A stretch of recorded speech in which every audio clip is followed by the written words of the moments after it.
my dears, welcome to Xylem Learning. Xylem Learning ന്റെ പുതിയൊരു മലയാളം ക്ലാസ്സിലേക്ക് എല്ലാവർക്കും സ്വാഗതം. നിങ്ങൾക്കൊപ്പം ഞാൻ ശ്രുതി ടീച്ചറാണ് കേട്ടോ. അപ്പൊ എന്റെ മക്കളെ, നമ്മളെ എന്താണ് ഇന്ന് പറയാൻ പോകുന്നത്? വളരെ രസകരമായ ഒരു കാര്യം, വളരെ കൗതുകമുള്ള ഒരു കഥ.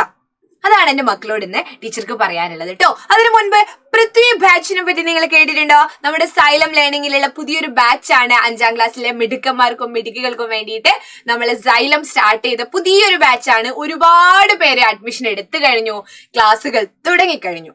അപ്പോ ആപ്പിലാണ് അതിന്റെ ലൈവ് ക്ലാസ്സുകൾ ഉണ്ടാവാറുള്ളത്. അതുപോലെ തന്നെ മെന്റർഷിപ്പ് സപ്പോർട്ട് ഉണ്ടാവാറുണ്ട്. നിങ്ങളുടെ സംശയങ്ങളൊക്കെ നിങ്ങൾക്കൊരു ടീച്ചർ, നിങ്ങൾക്കൊരു മെന്റർ ഉണ്ടാവും.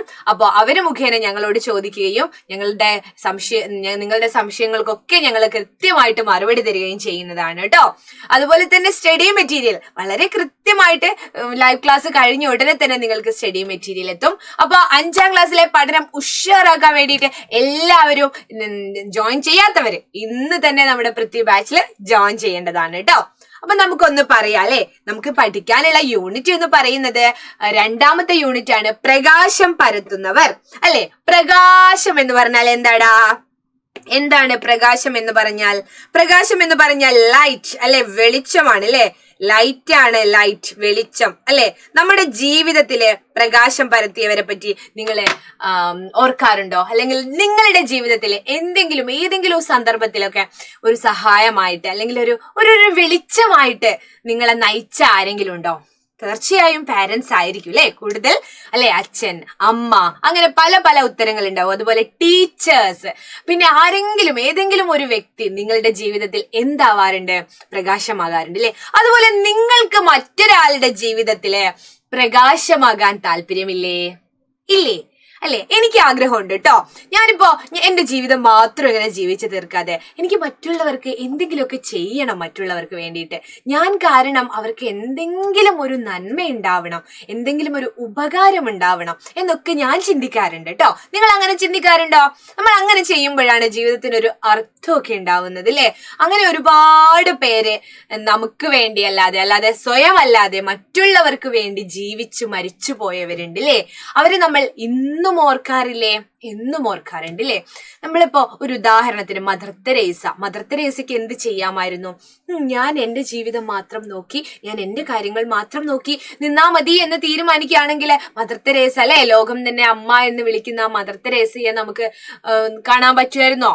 അല്ലെ, നമുക്ക് നഷ്ടമാവുമായിരുന്നു അല്ലെ. അങ്ങനെ ഒരു സ്ത്രീ ഉണ്ട് എന്ന് നമ്മൾ അറിഞ്ഞത് എന്തുകൊണ്ടാണ്? അവരുടെ പ്രവൃത്തിയിലൂടെ, അവരുടെ ആ ഒരു കരുണ, സഹനം, സ്നേഹം, ഇതൊക്കെയാണ് അവരെ അല്ലെങ്കിൽ നമ്മളെ അവരിലേക്ക് അടുപ്പിച്ച ഒരു ഘടകം എന്ന് പറയുന്നത്. അതുപോലെ പലരും ഉണ്ട് അല്ലെ, പ്രകാശമാകുന്നവർ, മറ്റുള്ളവരുടെ ജീവിതത്തിൽ പ്രകാശമാകുന്നവർ. ഇന്ന് ടീച്ചർക്ക് ഒരു കഥ പറഞ്ഞു തരാനുണ്ട്.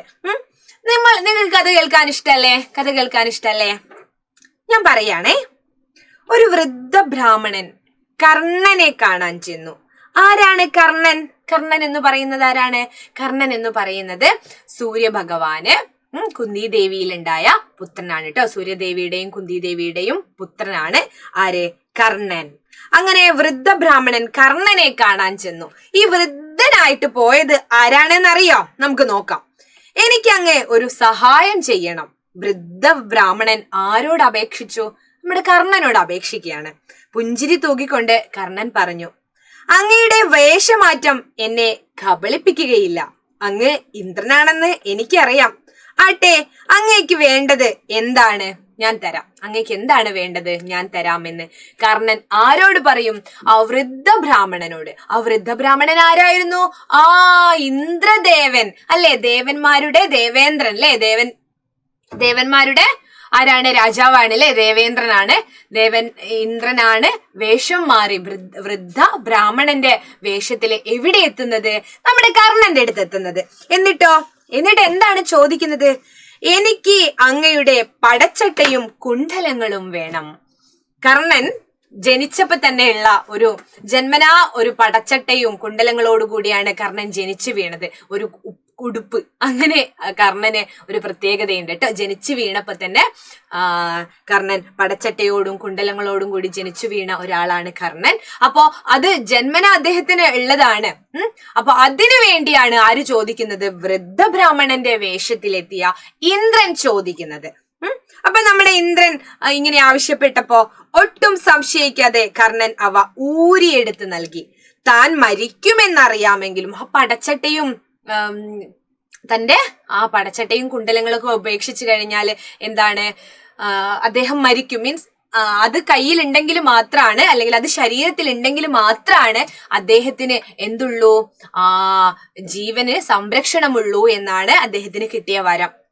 അപ്പൊ അത് ഉപേക്ഷിച്ചു കഴിഞ്ഞാൽ തന്റെ ജീവൻ തന്നെ അപകടത്തിലാകും, മറ്റുള്ളവർക്ക് കർണനെ വധിക്കാൻ പറ്റും എന്നൊക്കെ കർണന് അറിയാം. അത് ഉപേക്ഷിച്ചാല്, അത് ഇന്ദ്രന് നൽകിയാല് അങ്ങനെയൊക്കെ സംഭവിക്കുമെന്ന് കർണൻ അറിയാമായിരുന്നിട്ടും എന്ത് സംഭവിച്ചു? നമ്മുടെ കർണൻ അത് ഊരിയെടുത്ത് ആർക്ക് നൽകി? ഇന്ദ്രന് നൽകി. അതേസമയം ഒരു കൃതാർത്ഥയും ഉണ്ടായി. എന്താ ഉണ്ടായത്? കൃതാർത്ഥ എന്ന് പറഞ്ഞാൽ എന്താ? ഒരു സംതൃപ്തി ഉണ്ടായി. എന്ത്? മറ്റൊരാളുടെ ആഗ്രഹം സാധിപ്പിച്ചല്ലോ.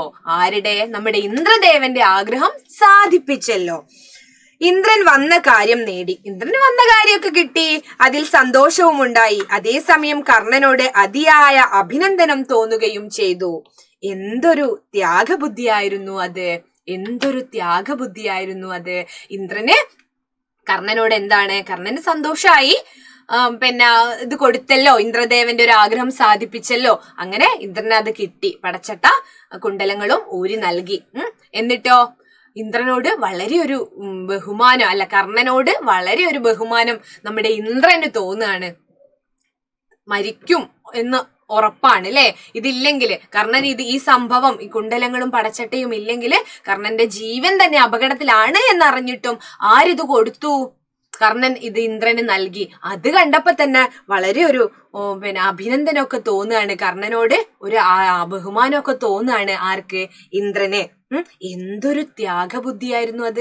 നേരെ തിരിച്ച് ഇന്ദ്രനാണെങ്കിൽ അത് നൽകണമെന്നില്ല അല്ലെ, പക്ഷെ കർണനോട് അത് ചോദിച്ചപ്പോ തന്നെ കർണൻ അത് ഊരി നൽകി. മറ്റൊരാളുടെ സന്തോഷാണല്ലോ, മറ്റൊരാളുടെ ആഗ്രഹം സാധിപ്പിച്ചു കൊടുത്തല്ലോ എന്നുള്ള ആ ഒരു സന്തോഷം. പിന്നെ ഇത് മാലിയുടെ ഒരു കഥയിൽ നിന്നുള്ള ഭാഗമാണ്, ബാലസമ്മാനം ഭാഗം 2. അപ്പൊ ഇതിൽ നിന്ന് കർണന്റെ ഏതൊരു ക്വാളിറ്റിയാണ് നിങ്ങൾക്ക് മനസ്സിലാവുന്നത്? നോക്കൂ, കർണന്റെ സ്വഭാവത്തിലെ എന്ത് സവിശേഷതയാണ് ഇവിടെ വ്യക്തമാകുന്നത്? എന്ത് സവിശേഷതയാണ്? അതെ, നല്ല സ്നേഹവും സഹനവും ത്യാഗമാണ് അല്ലെ ഇവിടെ നമ്മൾ കാണുന്നത്. തന്റെ ജീവൻ നഷ്ടപ്പെട്ടാലും സാരമില്ല, മറ്റുള്ളവരുടെ സന്തോഷത്തിന് വേണ്ടി താൻ ഈ ഒരു കാര്യം ചെയ്യും എന്നാണ് കർണൻ വിചാരിച്ചത് അല്ലെ. കർണന്റെ ത്യാഗമാണ് നമുക്കിവിടെ കാണാൻ പറ്റുന്നത്. തനിക്കില്ലെങ്കിലും മറ്റുള്ളവരെ സഹായിക്കുക, അല്ലെങ്കിൽ മറ്റുള്ളവരെ സന്തോഷിപ്പിക്കുക എന്നുള്ള ആ ഒരു ക്വാളിറ്റിയാണ് ഇവിടെ കാണുന്നത്. ഇതില്ലേ നമുക്ക് പരീക്ഷയ്ക്ക് ചിലപ്പം ഇത് തന്നിട്ട് ചോദിക്കുകയായിരിക്കും അല്ലെ, ഇത് പിന്നെ കർണന്റെ ഏത് തരം സ്വഭാവത്തെയാണ് ഇവിടെ കാണിക്കുന്നത്, അല്ലെ നിങ്ങളുടെ അഭിപ്രായം എന്താണ് എന്നൊക്കെ. പക്ഷെ ആ പരീക്ഷയ്ക്ക് അത് എഴുതുന്നതിലൊക്കെ അപ്പുറം ഇത്തരം കഥകൾ അറിയുന്നതിലൂടെ നിങ്ങൾക്ക് ഒരു ക്വാളിറ്റി നമ്മളിലേക്ക് വരാനുണ്ട്. നമ്മൾ ഇത് വായിക്കുമ്പോഴും പഠിക്കുമ്പോഴും അറിയുമ്പോഴൊക്കെ നമ്മളിലേക്ക് എത്തിപ്പെടുന്ന ഒരു ക്വാളിറ്റി ഉണ്ട്.